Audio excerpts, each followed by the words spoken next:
Specs neis! Helo, Bethan Rocke sy 'ma.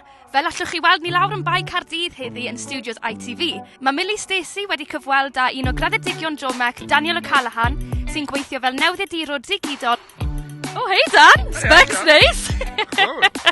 Hiya, fi'n Millie Stacey. Hiya Dan, ti'n iawn? Iawn, diolch, sy'n ti? Dwi'n iawn, diolch. Yn gyntaf, fi'n mynd i gofyn am cefndir ti. Felly, dwi'n dod o bentre bach o'r enw Pwll Trap lawr yn Sir Caerfyrddin, sy'n fynd i Brifysgol Caerdydd i astudio cerddoriaeth a Chymraeg, neud ôl-radd mewn newyddiaduraeth darlledu. Erbyn hyn, dwi wedi gweithio ar ITV Cymru ers rhyw flwyddyn fel newyddiadurwr digidol. Right, so mae cerddoriaeth bach yn wahanol i newyddiaduraeth, so sut nes i cael mewn i hynna a pam dewis hynna fel masters? Felly, ie, ti'n iawn, mae cerdd falle bach yn random. Wy'n i yn neud lot gyda chyfryngau myfyrwyr Cymraeg Caerdydd, felly y papur Gair Rhydd, CUTV, Express Radio, neud fath o bopeth, yn sylweddoli bod fi moyn neud rhywbeth gyda'r cyfryngau, hefyd moyn neud rhywfaint o wahaniaeth, a dwi'n meddwl bod ti yn gallu neud hynny gyda newyddiaduraeth. So sut ti'n ffeindio'r byd newyddiaduraeth na? Yn sôn bod yn brysur fel breaking news, sut chi'n ffeindio hynna a pa cyngor byddwch chi'n rhoi myfyrwyr fel ni nawr? Bod lot o bobl falle yn newyddiadurwyr, mae disgwyliadau nhw falle o fewn cwmni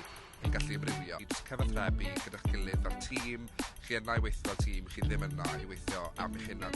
Bod chi yn gofod bod yn brysur a gweithio'n gyflym, mae fe'n bwysig bod effeithio'n gywir gyda cyn bod chi yn darlledu neu cyhoeddi unrhyw beth. Yn mynd nôl i prifysgol, es ti'n neud llais heb faes? Yn amlwg ni'n neud llais gyda faes yn neud steddfod. Chi yn y blwyddyn Covid, sut nath e gweithio i chi?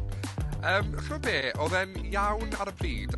Chi gyd yn gweld eisiau neud rhywbeth yna, chi'n cydweithio fel tîm. Oedd e'n chwa o awyr iach ar y pryd, fi'n meddwl nath e ddangos beth oedd technoleg yn galluogi chi wneud, oedd na bobl yn llais heb faes o bob cwr o Gymru. Y sgiliau chi wedi dysgu yn ystod hynna wedi helpu chi yn y swydd chi'n gweithio yn ddod nawr? Bendant, mae lot o bobl dal yn neud cyfweliadau dros Zoom, dyna o'n i'n neud ar y pryd. O'r rhan gallu neud podcasts, na be ddechreuodd hwnna. Top tips chi am ni yn ystod llais y maes? A byddwch yn hyderus, fel peidiwch yn bod ofn i siarad gyda unrhyw un. Yr ateb gweithio gewch chi yw na, a dyw hwnna ddim yn mynd i sŵch diwrnod chi gyda ambell un byddwch chi'n disgwyl na, falle byddwn nhw'n troi rownd yn gweud yes. So just ewch amdani gyda gwein, mwynhewch y profiad achos mae fe dal ar yn CV felly dylech chi teimlo braidd bod chi'n cael cyfle i wneud. Diolch i ti Dan. Diolch yn fawr.